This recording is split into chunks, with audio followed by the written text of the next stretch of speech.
everybody, and welcome back to the Song That Calls You Home conversations. And today we have a very special guest, and I think it's been 4 or 5 years since we actually sat down like this. And the guest today is Vanni Mangoni, who is a co-director of the feature documentary film, The Song That Calls You Home. And we are going to do some catch up and talk about the importance and significance of art in the process of human development and human growth and healing, and the input that and influence that art has on the culture and human nature. So Vanni, hi. Hi Sasha, hi Luis. How you doing, brother? It's really amazing to sit down this way, and I mean, I can't believe it's been so long. And before, Time flies. right? And it seems like so much has happened since the film was released. So I wanted to ask you to give us a little bit of like what you've been up to, what you've been doing, have you been, what your life has been like since the release of the film. Before we jump into our conversation and topics and all of that. Dale. First of all, thank you for inviting me and having this opportunity to share my thoughts and to do it with you and Luis is very special. So we worked on the film in 2019. In 2019, I moved to Nicaragua, where I spent the last 5 years. Doing, my art, painting. I would come back to Italy at least once or twice a year to also do work and in the how do you say in painting, but also doing murals. And then in the last couple of years, still in Nicaragua with my friend Nicole and Susie, we opened up a cultural center in San Juan del Sur, where basically we would open up our house. There was like a big house that we rented. And we would basically organize different kind of events and workshops. So basically the vision was to have a place, like a nest for different activities, healing, ceremonies, breath work, ecstatic dances, all sorts of things that we are interested in, and yes, to have basically a center, a hub for that. Now in May, I've returned to Italy, so finally the song called me home. Finally.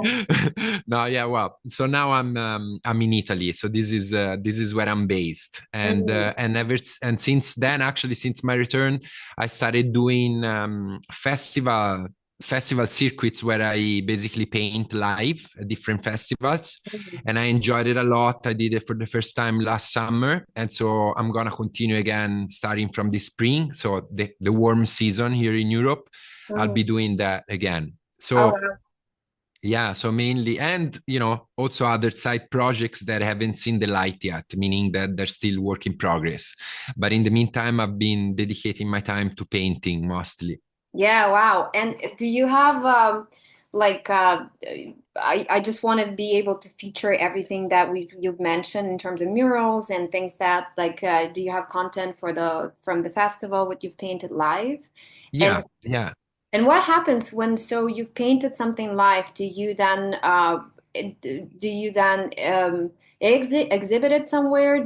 Is it for sale? How does that where do people find your work? So the work that I've done at the festival, I did it kind of as a gift. I left it as a gift. So basically the idea was for me to create a vision inspired by the energy, community, music involved during those 2-3 days of festival.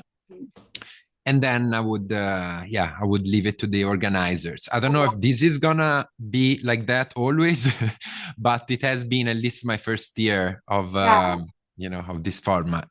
And you have done something for international community. Was it Unite? No, was it? What was that? It was a new. Okay, yeah. Well, I don't know if you're talking about the European Union when I was in Managua, actually, Yes. or okay, that one. Yeah, yeah. It was kind of like a live performance, Uh-huh. which, however, so there were these two wheels. So basically, the idea was this kind of historic meeting between the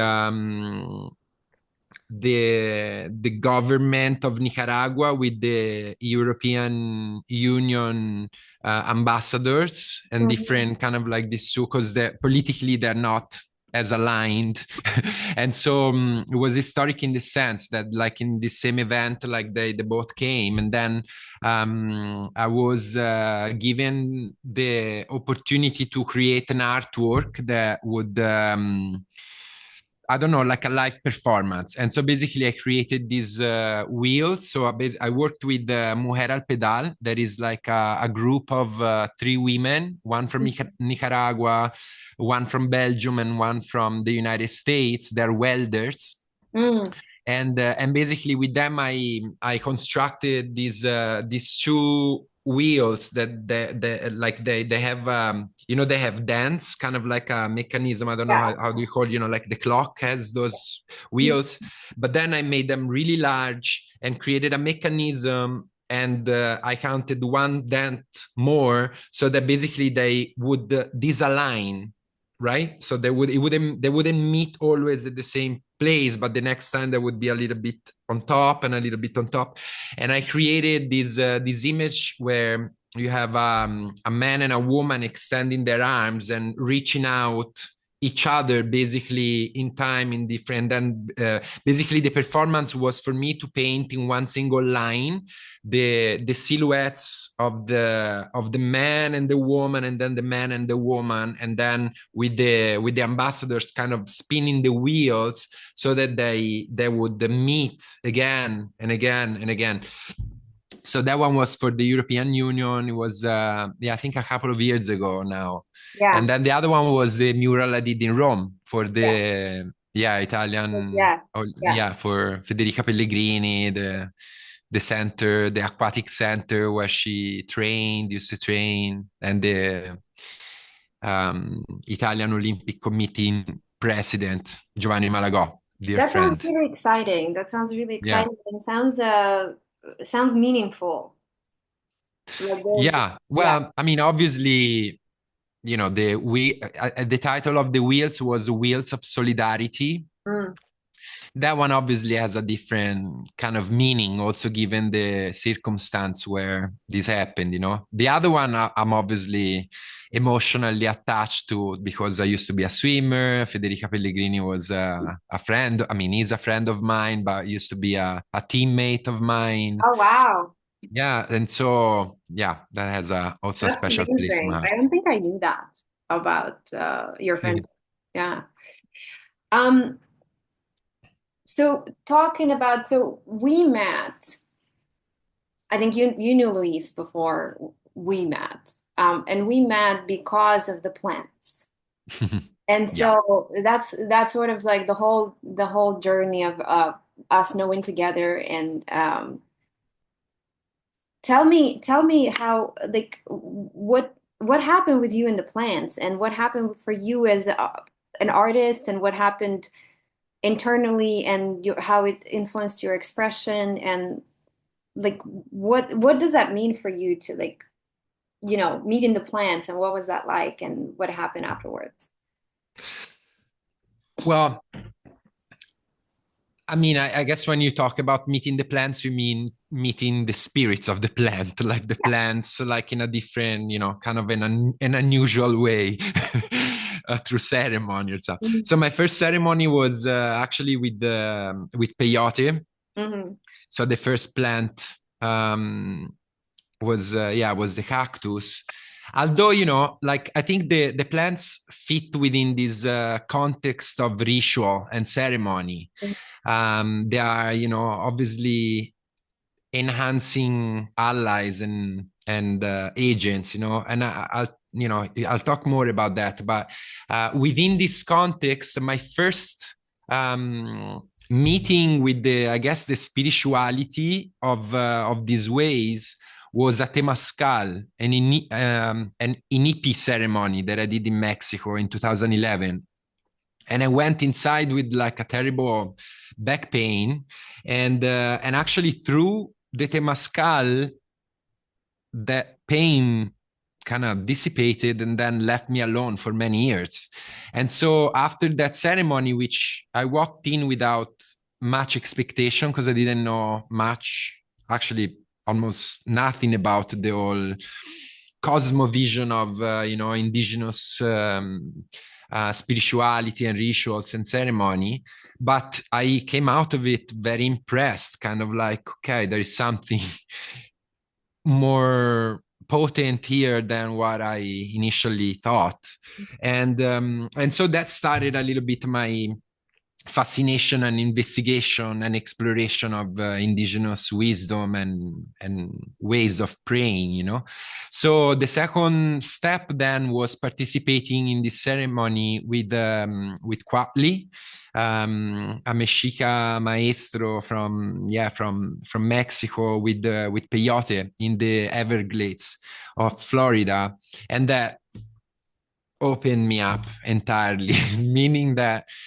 So what did it do, and what do these plants do? I think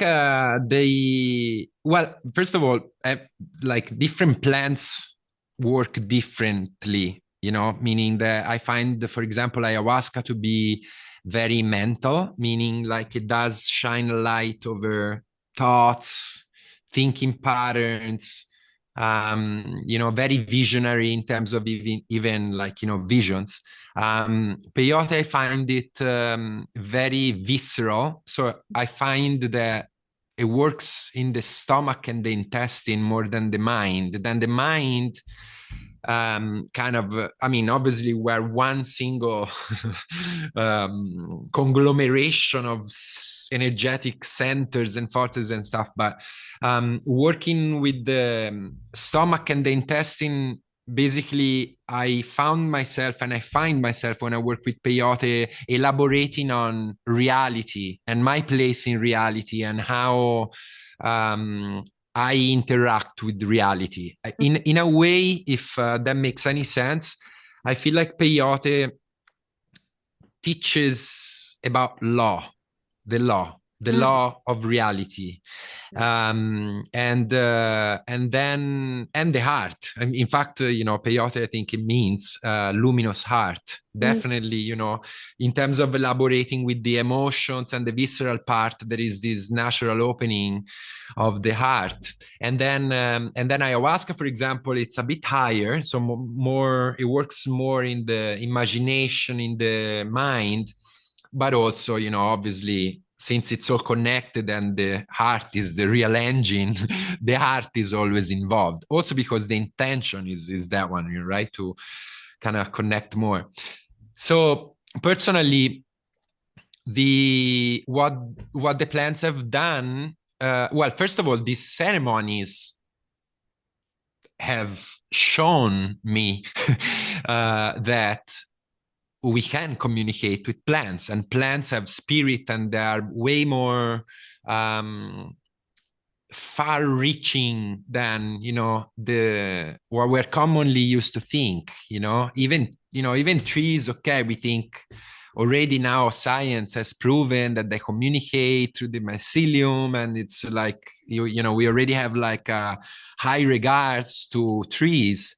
But we know very little about actually the hidden world of plants and trees, which these ceremonies kind of facilitate a new understanding. There is like a spiritual interaction with these plants that is groundbreaking for those like me that come from, I don't know, a modern upbringing, kind of deterministic scientism approach where it's all matter, So these plants are really allies of spirits in terms of showing that plants have spirit. We can communicate with plants. We have spirits. The earth has spirit. Nature is a big spirit generating beauty and complexity and diversity all the time. So as a person, it kind of, well, first of all, blew my mind, kind of quite literally, meaning that through the medicine, through these plants and rituals, my mind has really been blown away, meaning that I find more and more silence in my mind, which I find very helpful in maintaining balance and, and then incredible inspiration, incredible beauty. And so personally, it struck me with this magic and beauty. And ever since then, basically my mission has been to honor these visions and this new understanding through art. And I do it because I want to share the good news. Like I think for a lot of us it's obvious, we know, but for the majority of the people they don't know. Like there is a very good side to this reality and this life that it's not hidden. I don't think it's hidden. It's just like not talked about, discussed enough. And so I do this, well, first of all, because I enjoy painting. Secondly, because I have this skill since I was a little boy. And so in a way, also the plants have helped me realize the skills that I had, and what I'm passionate about. So basically, I find one of the relevant aspects of these experiences is that they do shine a light inside so that you can take a better look at yourself, At least this is what happened to me. And I found out, okay, yes, I am passionate about these things. I've always been passionate actually about, in a way or the other, spirituality, because even before plant medicine, I was reading, books on how do you call it? the Dalai Lama, the Buddhism. Yeah, Buddhism, and then kind of some esoteric reads, but also about around spirit and the transcendental nature of reality. And so you had that kind of sense that there is something that you were sort of knew internally and reach into. Okay. Mm-hmm. Yeah, I mean, yes. I mean, when I was a little boy, I was reading the Bible. This was my own, by my own decision. I wanted to read the Bible, and I read the Bible. And if you ask me when I was 10 what my favorite movies were, I would probably tell you Jesus of Nazareth and Bernadette and like all these movies about these Christian figures. And then I went through an atheist kind of moment, which was kind of like in response to this, the way school was teaching things, and science. And then, all of a sudden, if you study a little bit evolution and science, how can you kind of embrace the story of creation of the Bible or these other or any other kind of old traditions, And so I went through this atheist moment, even though I always had a sense that there was something more. It's just like I couldn't quite combine them. So it was more like, meaning that, sometimes things would happen, even if I consider myself an atheist, but I would pray, meaning like I would be, oh, please, like, help me in this situation. But who am I praying if I'm not a believer, Well, now I see it also a bit differently. I think I'm not a fan of believing, meaning that I think, especially when it comes to, God and these things, I think it's self-evident. That's what I love about it, like these plants and these experiences opened up my vision, my kind of my capacity to see that really life, it's a giant miracle. is, you know, it's like there is miracles everywhere. It's like it's I mean, we are like in a ball rotating in space, surrounded by infinite other amounts of, you know what I mean? It's like, come on, how much more magic can you more miraculous, you know, how more miraculous can you get if you really step out and think about what life is outside of our little human problems and like and nature and all of these things, you know. Yeah. And I really love this what you said, that it's like um and that you kind of like made it full circle. It makes so much sense to back to the Bible, because what gospel, the word gospel means is good news, right? And so what you're uh-huh. saying is about this, like, well, I have good news, guys. You know, it's not the end of the world. It's actually Yeah. far from it. And And it's many of us. You yeah, know, I'm not the exactly, only crazy person. It's like so exactly, many of us that can tell you this. Like there is exactly. very good news, guys. And I think like a lot of even Eastern spirituality teaches about the ideas, like it's not so much of like it's like cultivating the mind, and sort of like what you said about the plants as well. Yeah, like the process, for example, with ayahuasca is mental, right? It's like also cultivating the mind and the eyes to see that, Mhm. because you know you can look at the same thing and see it completely differently. So it's like Mhm. this point of perspective is like, well, it's actually things actually work out pretty well Yeah. for the most part, you know.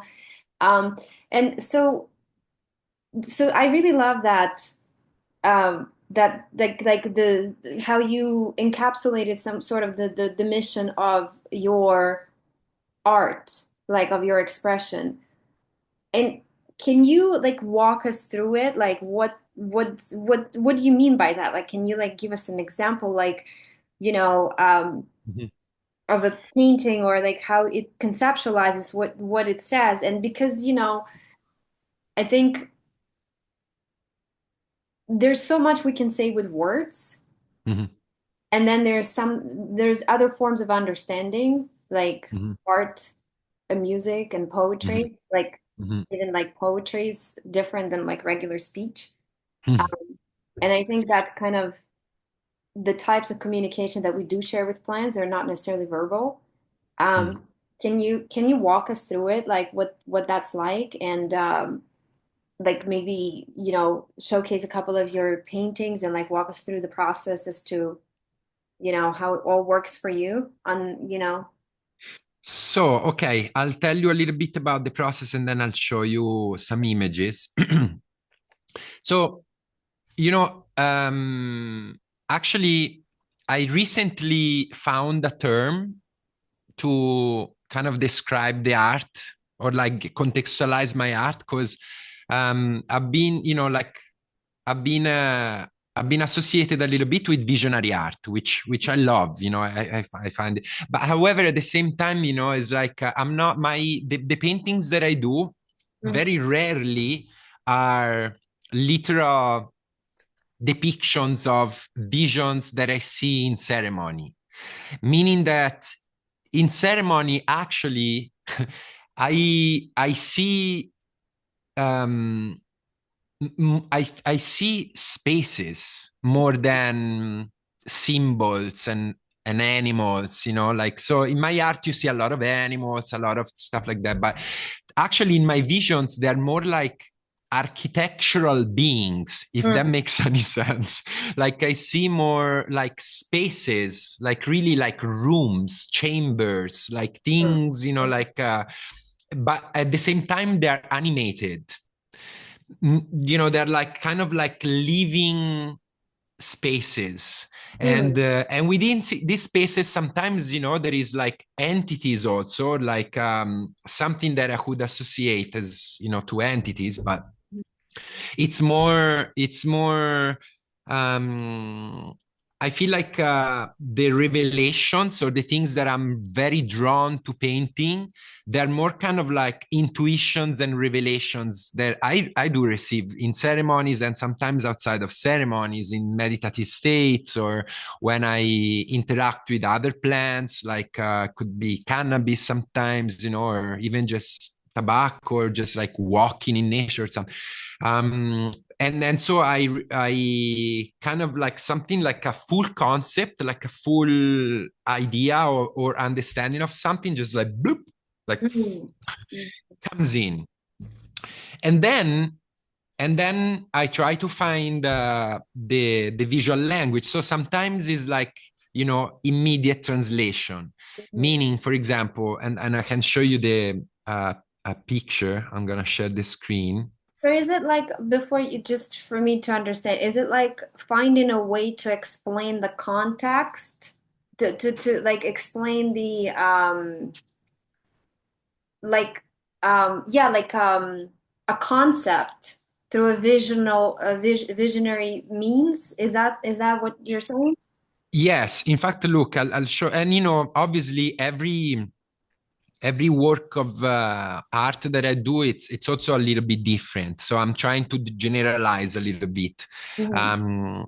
This is just to say that, like, it's not that every time I come out of a ceremony, I paint what I see in the ceremony necessarily, because Yes. I would be more abstract than the paintings that I do. Mhm. So basically, yes, what you're saying is correct. So I do kind of feels like I receive these intuitions, like I feel like I access, okay, a new understanding, and then I find the visual language to convey this concept, Got it. Mhm. and sometimes it's immediate, meaning that it has happened that like in the moment that I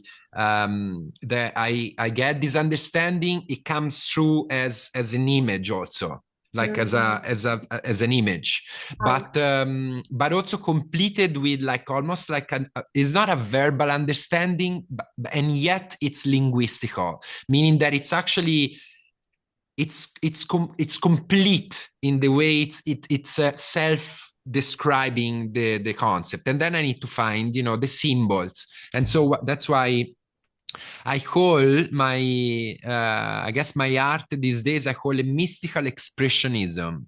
Oh, And like a few weeks ago, it was mystical symbolism, meaning that like I express mystical concept, mystical landscapes and mystical ideas through symbols. mhm. So for example, I'll give you, this is one of my very first, actually. Let me see if you can see. Yes. Okay. Okay, we can start from this one, for example. So this is called One, Mhm. and it's basically my way. So this dates 2013, so it was like my first year of medicine, Mhm. and one of the first groundbreaking kind of, at least for me, understanding is that we're all one, Mm. is that everyone is a reflection of a single prism or something, shining different colors and different, it's all like a fractal. In fact, I did do the fractal. So I don't know if you can see the little hand, the arrow in the screen. Can you see it? If you follow it, okay. So for example, we start here, for example, we start from the earth, Mm. and then you have these two figures, and again I choose a man and a woman, and I usually do that to symbolize, for example, duality, and duality, but also interaction between two individuals. So we're talking about like a general aspect, right? Because it's two individuals, and that touching, looking at each other, and then you have these mirrors in the back, Mhm. and in the mirrors you see kind of like a deeper layer of these like a more profound layers of them. So you see the skeletons, you see inside, you see the energy. So I don't know, these words coming out of the mouth, and then you see this opening here, and this opening leads to another set of mirrors, so it goes even more profound, so it kind of goes deeper and deeper and deeper into the essence of what and who we are. And so here we have, first of all, an opening on the heart, but then you have this kind of stream of the same energy, right? So it's not so much an exchange as it is really like a connection of the same energy. And then around you have this kind of sacred geometry, meaning that it's almost like, you know, like if you look at the atoms and the structure of I don't know, the physical matter is very geometrical. Like you find, you know, matter and empty space and matter and empty space. It's almost, you know, it's very geometrical in this sense, right? And then even beyond that, you have this opening, for example, that goes out and kind of flows into this single kind of goddess goddess-ish presence. So here is the infinite symbol, right? This infinity, and basically this is to say, like you can read this, and this is actually not the last level, but meaning that yes, it is the last level of kind of trying to understand the answer to the question who we are, what we are. So is this singular consciousness that kind of filters through different sides, different channels, basically, of matter, although I don't believe in matter so much, but like, let's say in energy and perception that then gives form to us, to individual diversities. But we are one. So it's like really when we talk about when we say I am, I really believe that is the same I am that you are referring to when you're saying I am Sasha, you know, then you give a name to that. But the point is that I am, that I is shared by everything and everyone. And then beyond that, I was talking about fractals. You see there is fractals here in the frame. So kind of like also describing the fractal nature of reality, that everything is a reflection of everything else, you know, and everything contains actually everything else.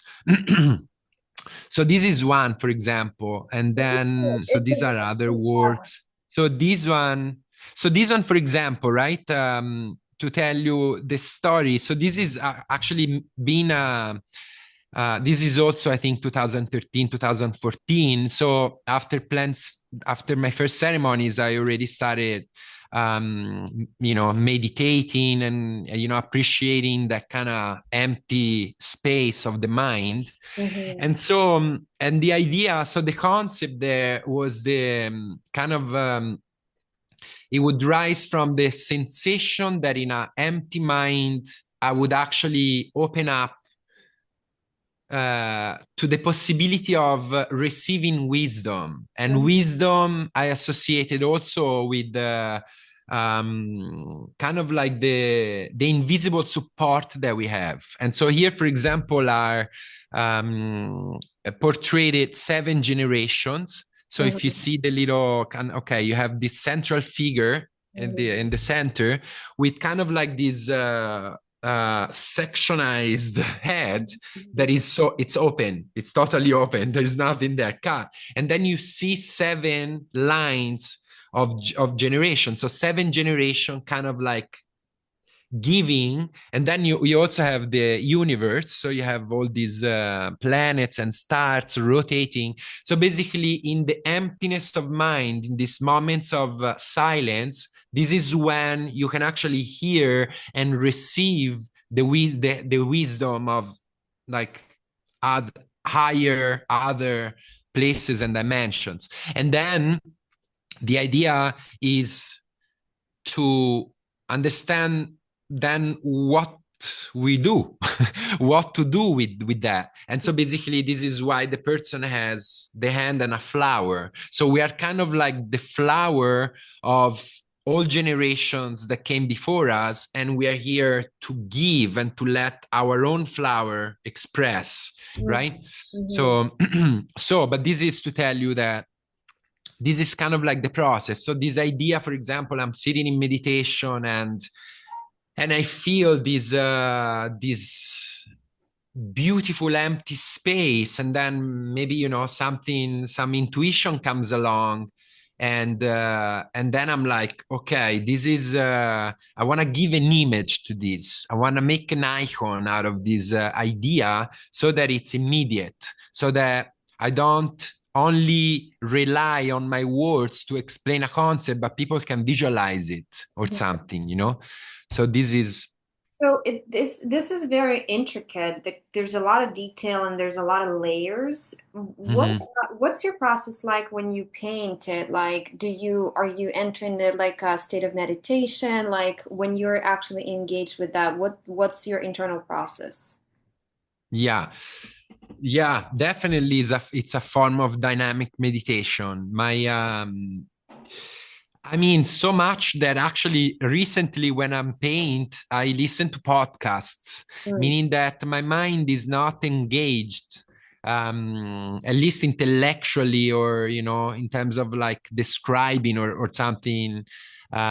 It's not involved in the process of creating art. mm, It's mm. kind of like my hand, and I feel like my spirit is overlooking the process of what my hand is doing, but my mind is is either silence or like singing maybe in my head or listening to podcasts these days.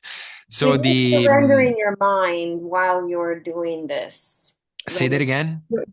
You are surrendering your mind to like something else to come through to do it. In a, Yes, totally. I mean, you know, sometimes I you know, dwell into this kind of investigations. Is like, am I channeling someone? Am I channeling something else? Or, you know, that is coming through. And, you know, it does feel like that, especially with, I don't know, with happy accidents, you know, sometimes, I don't know, something like a piece of paint ends up on a part of the painting, and then suddenly that part looks three-dimensional or something. So it's like, wow, you know, it's like totally I'm not involved at all in this process, and like it came great. But also, you know, I think it's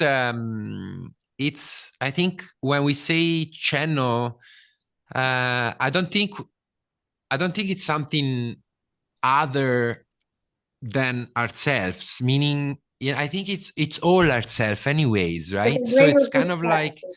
Something. yeah, I feel like I'm reading and listening to Federico Faggin these days. He's a physicist and scientist. He's the guy that created the first microprocessor. So it's basically the father of modern computer technology. He created like the touchpad and stuff. I mean, our world wouldn't be the same without this man, kind of. But now he had turned kind of around and is advocating and trying to create a theory of consciousness, a theory of everything, because he has been touched by consciousness and this kind of mystical experience that turned this world upside down and revealed himself. It kind of opened him up to the nature of spirit and the invisible world of love and spirit and quantum physics, which is kind of like the same thing except is understood and, you know, scientifically. And um, and so he talks about us being Yes. quantum fields, and that reality is basically at the fundamental level a ever changing wave of energy, you know, and a singular energy. Really, is like, you know, we are diversified in our perception, but it's all one huge quantum energy field interacting with itself, you know. And so, you know, I try not to engage so much into trying to understand where it comes from or who is this or who is that. Is more, you know, it's more like allowing, so mental silence and just letting I love what needs to come out to do that. I love that. I love that. Amazing. Thank you for indulging in the internal process because like, I feel like what I believe is that like quantum field finally was like the quantum theory like finally explains what shamanism is through some, Uh-huh. right? There's like, oh, finally we have the language because otherwise it's a woo-woo. It's like, oh, it's just like the things that some people over there believe, and then all of a sudden we have ability to talk about it. And now all Hmm. of a sudden it comes out of the kind of the crazy land into actually applicable something. And we have like a Yeah. whole conversation around it. So I love that. Thank you.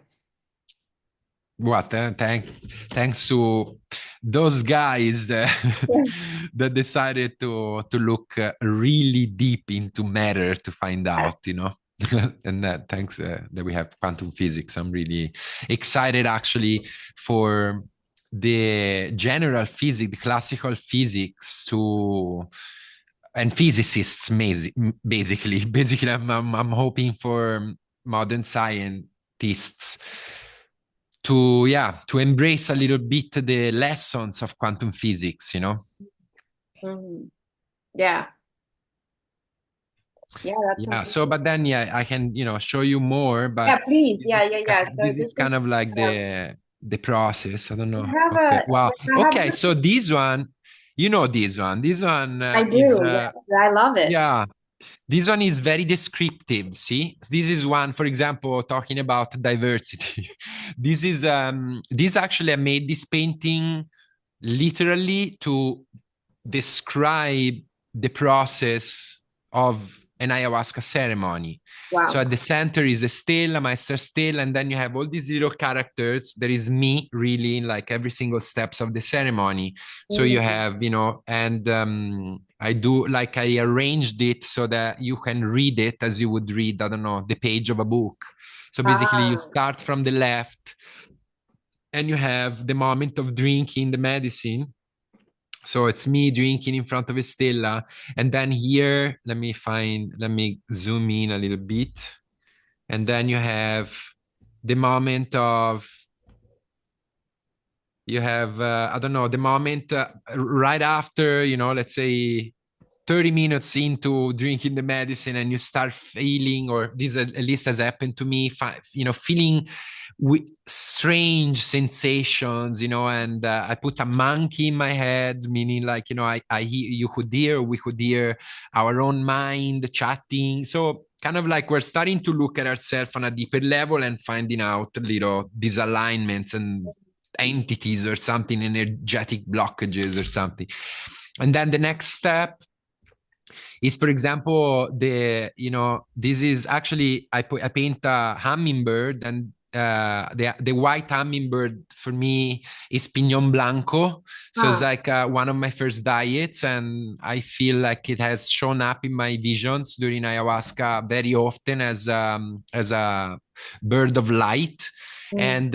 And in this sense right now you have Pinot Blanco, like this light shining, and then the light shines and I can feel inside and find inside the little entity that represents, I don't know, the blockage, the trauma, that something, the pattern, whatever it is that needs to come out. So here is trapped inside the belly. Then the third step is the puking, is the purging, is the getting well part of Mm. ceremony, where you know um, externalize the work we've done, or something that, the understanding of the process of the trauma, or something that oftentimes in the best case like leaves your body. And so in this case is the purging, and so the reptile is now purged and into the bucket. Then I put here, you can see the bones here. So Mm. basically it's like kind of like the purge is profound. It's not like purging, I don't know, because we are drunk. We purge really very deep Oh, things. deep. And here, you have like the spirit blessing you with flowers, because, I don't know if it happened to you, but sometimes, like right after the purge, there is this beautiful smell that kind of almost blesses the fact that we have purged out what we did. And then here later on in the ceremony, so here is Maester Stella, kind of in charge of the horses of the ceremony. And then here you have the moment of relaxation, and some sit kind of laying down and enjoying. And then you have kind of a guardian looking the stuff that has been purged, the spirit state in the bucket and don't leave until it's time to take out our shit basically, so our purge. So this is the moment of responsibility, and that's why I painted like a warrior, right? Kind of like this Incas warrior or something, because it represents the spirit, putting the effort and the work to to stand up and take your bullshit out of the sacred temple, basically, kind of like the responsibility to take care of our own problems. And then the moment of the mapacho, for example, smoking mapacho here, and taking away the visions. So you have the patterns here that start to blend with the smoke. Is the kind of, we are arriving towards the end of the ceremony, where the mapacho comes in, and then the final step is it's here where basically we, and obviously in this I am the one represented, but we become one with the ceremony, kind of like we, then all of a sudden I have a flute I'm part of the music, basically. And actually it's interesting because shortly after I painted this painting, I started playing music also. Like, and so sometimes in ceremonies I also share my song, and but yeah, this represents being part of the world, the visionary world, the musical world of the ceremony. Keeping one hand here, so here, this is the end of the side of the canvas, and here you have the hand that touches the reality, meaning that we need to also maintain a foot into the everyday reality, not just the ceremony part. So this is another one. So basically, really, all my paintings. So who is the baby in the middle? Is that you? Good question. No, in a way, it's me, in the sense that is like the inner child, but it represents a little bit more, because he has a feather. He's playing with two feathers, and I imagine them to be, this is the intention when I paint them, to be an eagle feather and a condor feather. So it's basically the new baby. I imagine this to be the new humanity, that plays at the center of spirit, really. So the inner child. That's an eye. This is an eye. This is an eye, yes. So this is the eye of kind of like the earth or of spirit. So is in the center of the eye, and is so basically at the center of the observation is this new humanity, this baby humanity that he wants to, grow and emerge, and he's playing with the condor and the eagle. So it's, obviously it's about prophecy, the native prophecy, but also the idea of finding balance between the feminine and the masculine. So that's why also you have two horses here with the symbols of the yin and the yang. So it's kind of like it's a tribute to balance and the inner spirit really rejoicing and finding its place. I love that. I've seen this painting many times, but this is the first time I'm actually seeing the eye. This is why I love to do this kind of maximalist paintings. So paintings that are full of details everywhere, is because like in an ayahuasca ceremony, everywhere you look, you have information of some sort. You have something that is meaningful and can reveal something. So I'm also inspired by the medicine, also in this sense that I like for the viewer, for the people that come, across my art, to really take the time to look, and also so that if they don't take enough time, next time they'll see something new. So And also like a question that so the patterns that are coming out from Estella's mouth on the very top, is Hmm. that a song? Yeah, yeah, Well, totally. the song is informing the space. Yeah. Uh-huh. So yeah, and I'm sure you know about it. Well, yeah, it's just this is what I'm saying is like how do you explain the effect of the song and how it informs the space? So like Totally. we can't really explain it with words. We can say it, but then it's a very different way of experiencing it without actually participating directly, but kind of understanding. Mhm. You understand what I'm saying? That's why, Yeah, like, how did you even classify what kind of art this is? So, um, because I mean, I would say, like I can't like even say like this is a visionary art because visionary art, like you said, it has a particular style of expression, but this is quite unique. Like I don't know if I've seen anything like this with anybody else. Like I love visionary art. Um, mhm. and but there's like a little bit of a different language. Yeah, I think that it's more like the way I use symbology, like Right. how I use it. Because I think, obviously every artwork is a reflection of the personality that channeled the artwork, right? So you have Amanda Sage and she has her own language, and then you have Luis Tamani and Oleg Kolorev. There's many, many different visionary artists, and obviously you can generalize. And I think I also fit into, and you yourself as well, Sasha, you've been a painter as well. Like we do fit into this kind of category because I think visionary art wants to kind of express a vision of reality that transcends matter. And so basically, it's an art that like conveys ideas and visions inspired by transcendental states and transcendental state of reality. Right.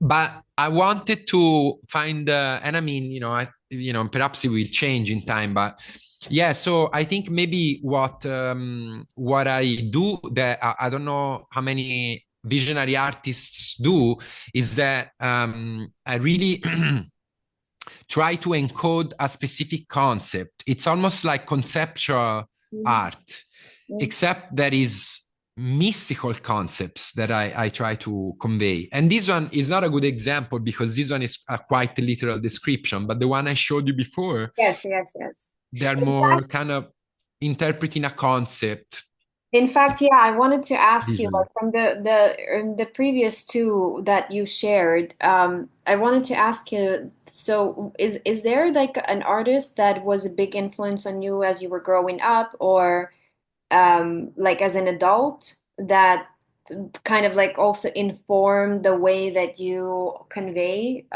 your art expression? Totally. And actually, it's interesting because the more I go on, the more I realize that this has been totally unconscious, meaning that, or not unconscious, sorry, subconscious, meaning that there was influence, but I didn't consciously see it until later on. So, for example, Escher. Escher is yeah, are you familiar with Escher? I don't remember the name. I actually have a book here somewhere.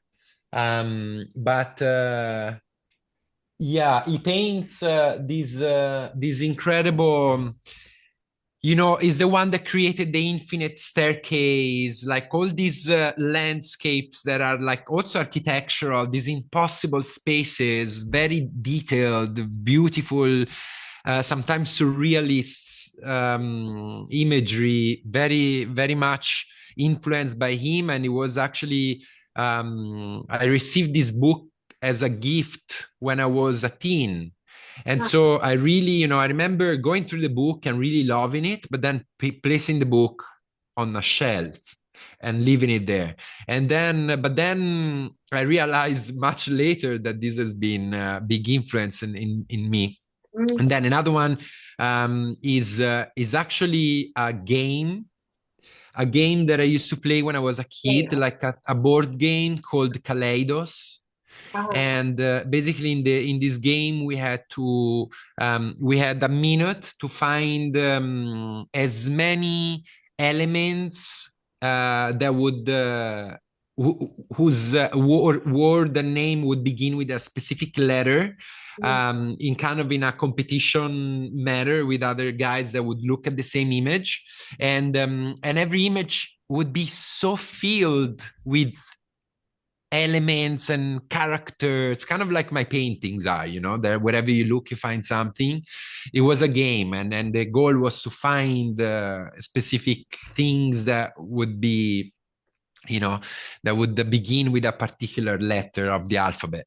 And then also Alex Gray also has been, like influential. Again, I love his style. Is not my style, obviously, but the amount of care that he puts into the details, this is something that is very inspirational, and that I'm naturally kind of drawn to do. Not so it wasn't like a specific response to their style necessarily. It's not like I see Alex Gray and I'm like, oh, I want to do something inspired by Alex Gray. It's just something that subconsciously, we are influenced by these things, and these are probably three of the most influential. And how long does it take you to paint this, like something like this? Something like well, this is actually the longest painting I've ever done, because like I started in 2017, and I painted all the black and blue characters. So basically Estella and myself. In every stage, but none of the ceremonial colorful elements were there.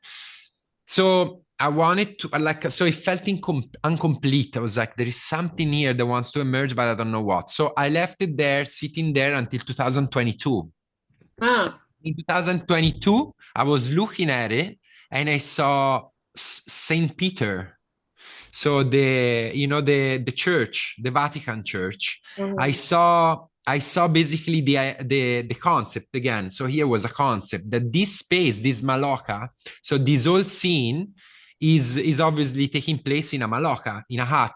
So you see here, for example, the roof, and then the poles here, and then here's but I wanted to convey the idea that a Maloca, like a hut, can be a symbolically gigantic church of sorts, Also because I'm telling you, like in ceremony, especially on ayahuasca, I see a lot of architectural spaces, geometric spaces, right?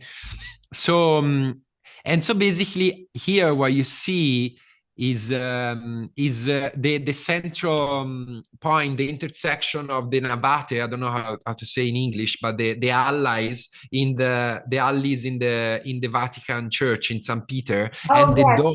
Yes. And the dome. So here basically is the dome. And then here you have these kind of tunnels. You see here, these are openings. They're kind of like doors. These are doors where, this character is going inside. This one is emerging out of it. This character here goes inside. So it's basically these impossible spaces. So see, for example, here, this angry man walks back into the tunnel in this direction. And then you have, I don't know, see this, for example, this volta, sorry, I don't know the English name, but these ceilings, and she's in there, and then you have these angels coming out of so it's kind of like, it's Saint Peter, for example. Okay, yeah, because I was wondering if the angels, because they looked very canonically church-like. I was wondering if that's like something that you see in the medicine, or that was like a little bit of like blending in of your early Bible explorations, church experience sort of thing. Yeah. Okay, yeah. No, I've never seen this kind of angels in ceremony, but I love the significance. I mean, definitely, sometimes I feel like the angelic presences, like the presences of, I don't know, something protecting or something, sometimes a person comes along in a situation and it feels like an angelic presence that because uplifts the spirit or something, And yeah, yeah, so this is a symbol. They're yeah. symbols. Pablo Amaringo, he was painting. He was like Mm. even describing different types of angels that come in the ceremony space. They're not Uh, maybe church angels, but there are like angelic. So that's more like a universal, I suppose you could say, understanding of certain energy. Um, yeah, yeah, so that's cool. Amazing. yeah. Thank you. Yeah, I'm trying Yeah, to this is see. so Yeah, and then there complex. is, there is many others. So this, yeah. Well, Oh, and the curandera we in this one is featured in the film. yeah. And I really absolutely love this. Mm. Can you talk a little bit about the what the your meaning for this painting is? The meaning that you encoded for like as you painted it? Yeah, so well, this is a very personal work, not for me, but I mean for me obviously, but because this was it's a commission from a friend of mine, and there was a particular intention for this painting that I'm not sure I'm allowed to talk about, but it's a prayer mainly. So the idea was to have a prayer, Hmm. to have really like a prayer with the, with so I guess what I can tell you is that it has it's I'm attempting to show the scope of a prayer, let's say. Ah, So it's not just an old woman here, but you have light coming from your hands, and then you have like these kind of tunnels of clouds, meaning like you have an opening from these clouds, like so. And then you have like suddenly she's like way bigger than the forest and the river. So it's more like the I guess the idea here of like the the scope. power of prayer, Mhm. Yeah, yeah, yeah, yeah. That Mhm. makes sense. Yeah. Yeah. This also is in the song that calls you home, and then these are my more recent works. Actually, I didn't put the weavers, but I yeah. love this one. And this is this ayahuasca? Yes, so this is ayahuasca, but also, the spirit of nature in a sense, like the spirit of nature. And then here we are in nature. This is actually inspired from the vision quests, these rituals that are done all over the world, but that I've encountered in Nicaragua for the first time, Mhm. and we do every year. In fact, I'm actually leaving in 2 weeks to go to the Vision Quest in Nicaragua to reach the family there. Mhm. But so the idea here is this kind of secret um, uh, moment, not secret, sacred and secret in the sense that you have civilization here, you have the city there, and then you have little communities and houses here in the mountains, and then you go deep in nature and you end up in this circle, and then in total nature, and then in this circle here is where we are playing music, right? So there is the element of music again, playing music together in sitting in circle, that alone is a technology. And then you have through these songs, where like open up this kind of dome of sound, this dome of protection also. And then we evoke the spirit. So here are some indigenous ancestral spirits that are singing along with us, Mhm. surrounded by nature. You have symbology here for other medicines. You have the deer here with these With this blue peyote, no? reflections. So it's like the blue deer, the peyote. Then here you have the ayahuasca vine. You have cambo here. So it's like, yeah, I put elements here and there to kind That's of tell I my love it. stories. I love it. This is amazing. Mhm. Wow. Thank you. And Should we go so, back to the big screen, or should I yeah, continue? yeah, yeah, yeah. So we can see you more. Um, and so, like, what, in the closing, like, what is what? what is like the most relevant for you, like to share today? What are you focusing today on? What is your message? What is your um, what are you willing? What are you inspired to convey? So there is many things. I mean, I'm approaching kind of the messages to convey kind of work by work, meaning that okay, you know, and right now I'm working on commissions and things like that, but um, I think there is a few things that like are very relevant at the moment given the global situation, you know, and I think what I try okay, so generally, ever since the medicine and all my art is again an attempt to trying to share the good news that we're not just bodies, you know, we're not just bodies. Like the reality is not only what we touch and what we perceive. There is a lot more, and also and I think it's more important to realize now more than ever, especially with the advancement of AI, because, and this is also, you know, Federico Faggin's view. And Federico Faggin is this, you know, kind of the inventor of these modern technologies. He's telling us also that you know, it's like we're talking about, you know, sentient AI and conscious AI, but this is impossible. Like it's not like we should be very careful the way we are understanding intelligence. You know, we're talking about artificial intelligence. Well, I think it's important to understand what is intelligence. What is intelligence? Because is not just our capacity to put 1 + 1 = 2. You know, this is kind of analytical, deterministic approach, you know, to intelligence, but there is a life sort of intelligence that is more like on the quantum world, and it's in the spirit world, that is in the emotional world, is in what he calls qualia, which is the kind of unit of quality. So basically, the feelings that we have that are not the result of some sort of chemical interactions. It's something that is way more profound, you know, in realms beyond matter. You know, matter is what we perceive of ourselves, of an energetic field that we have that totally transcends perception also, you know, and through the medicines we see these things, you know,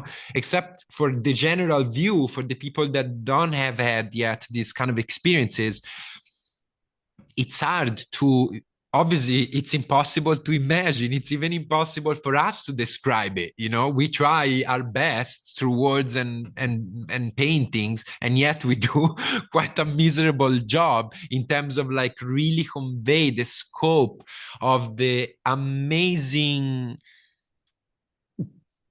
I don't know, scope of like how immense life and even ourselves are, you know? So I think in this moment where of material reductionism, it's very important for us to discover who we are and what we are, and that we are so much more than matter and the deterministic view and of the scientific understanding of what and who we are. We are so much more.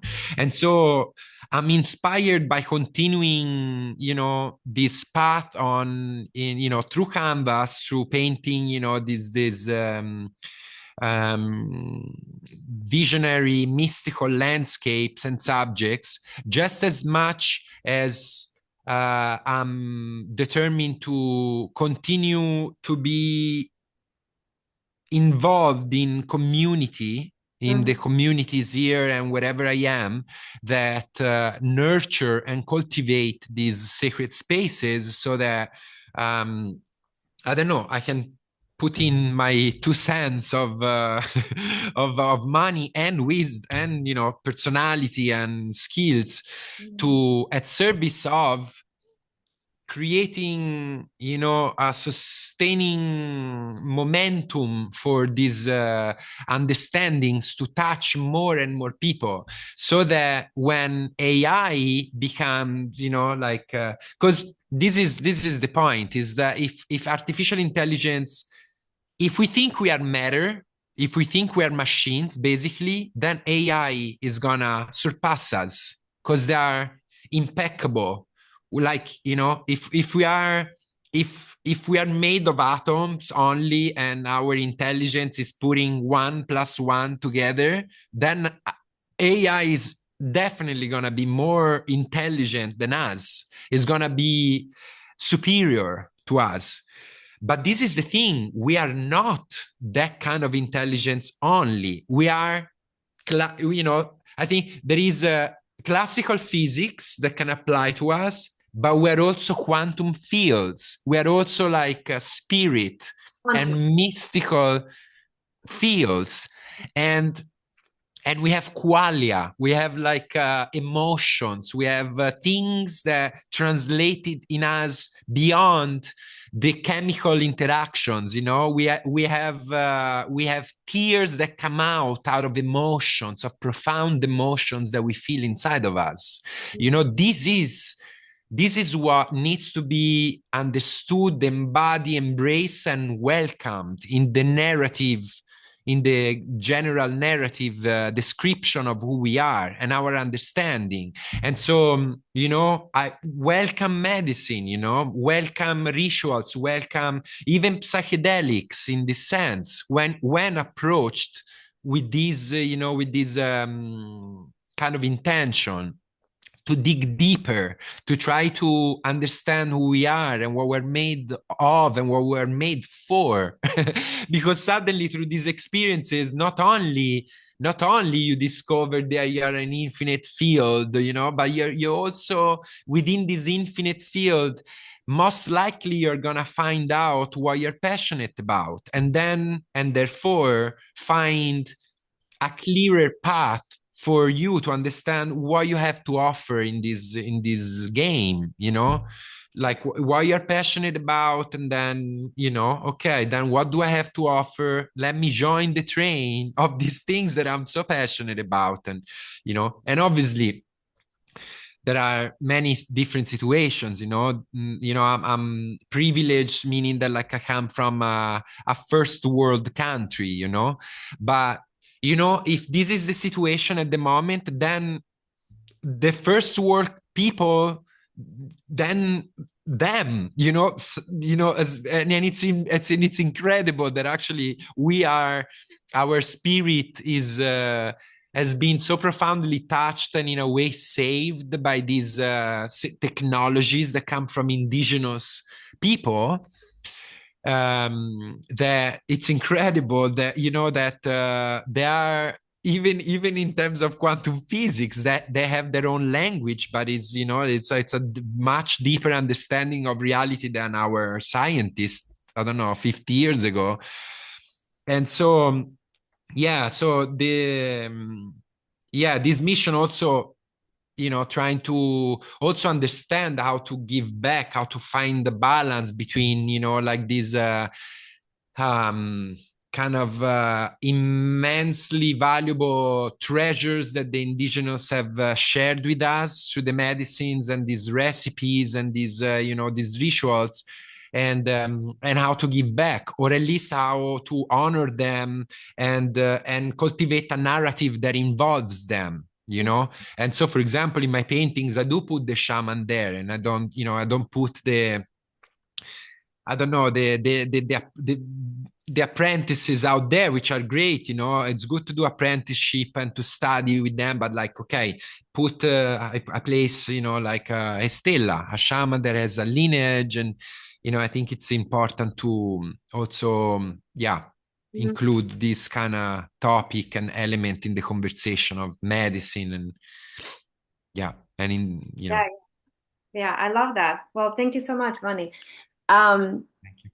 It's really awesome to sit down and get, like, I think this is the first time I actually, like, I'm hearing about the process of how it actually works in your mind, you know, like how it comes from the concept, your understanding, and and you know, like there's so many ways of like I really love the ideas like, well, it's kind of like channeling, and so like it works the same way with the songs, like in the ceremony, Hmm. right? Like it's not like you're doing the do or doing the song. There's like this greater partnership that is happening, and so Hmm.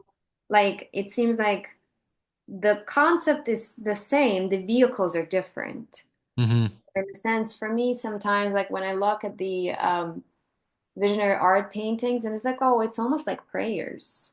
It's Hmm. like, or like a vision of what can be or what is, and actually Hmm. stating it and actually conveying it into this reality, like by bridging Hmm. it from the invisible world or what's not visible with our physical eyes, Hmm. but like actually bridging it into like expanding that sense of Hmm. like there's more to Hmm. life, there's more to our experience as humans. Um, Thank you. Is there Totally. anything, is there anything that you wanna that you wanna share that's like not that we didn't touch on? Um, Look, actually, what comes to mind is like what I'm just wanna touch briefly on something that you mentioned, music and song. So actually, what I do, at least weekly, we gather with friends and we do a circle song, like a circle of friends, and we play music together. And we play ceremonial music and medicine music together. And I find these to be, I mean, obviously, all these, none of the medicine world, I think, would be here without music.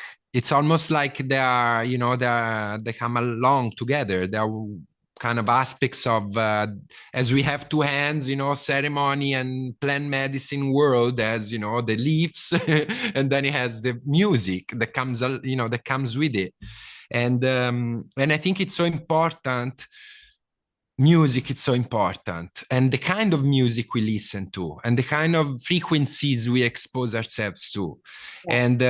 And so, for example, even in my process, I listen to podcasts or I listen to music that like kind of facilitate the kind of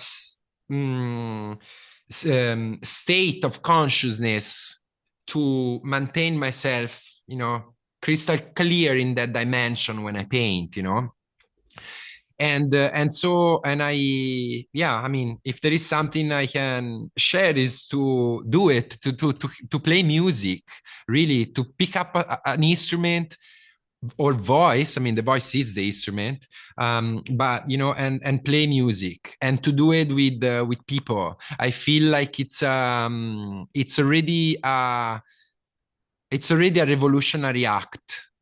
I feel these days to really come together, commit to a group of people, and to try to extend this group as much as possible, to come together as regularly as possible and play music, and to get, so because most of the people cannot, unless you live in the jungle of Peru, cannot do ceremonies, weekly, on a weekly basis, or have like a community gathering that spins around, like these sacred vehicles. But music is an incredible sacred vehicle.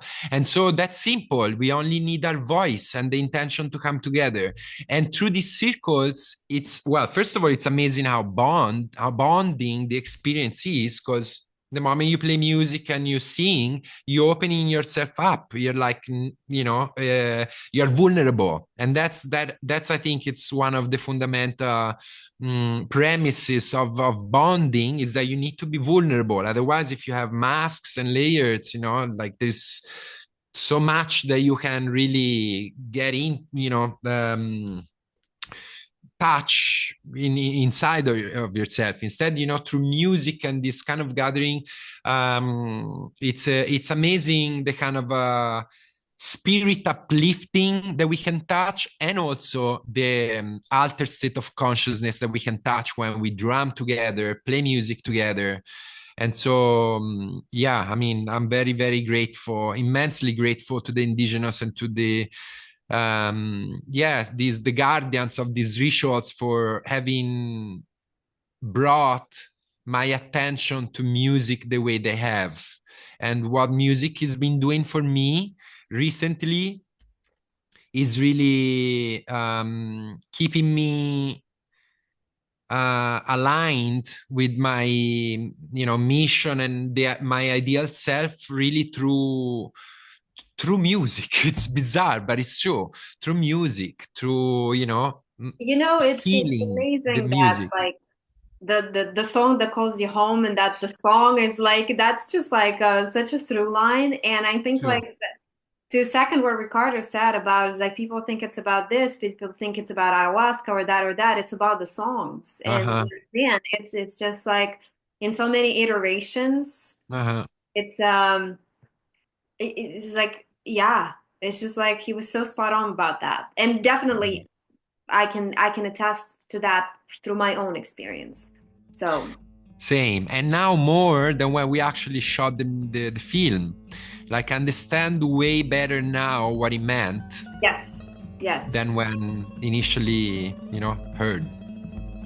I love it. It's like it came full circle, like yeah, I just love it. Yeah. So good. Yeah. Vanni, thank you so much.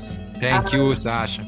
It's really a pleasure, and Yes. I hope that we will have more opportunities in the future to dwell into other subjects, and maybe even the next one dedicated to songs.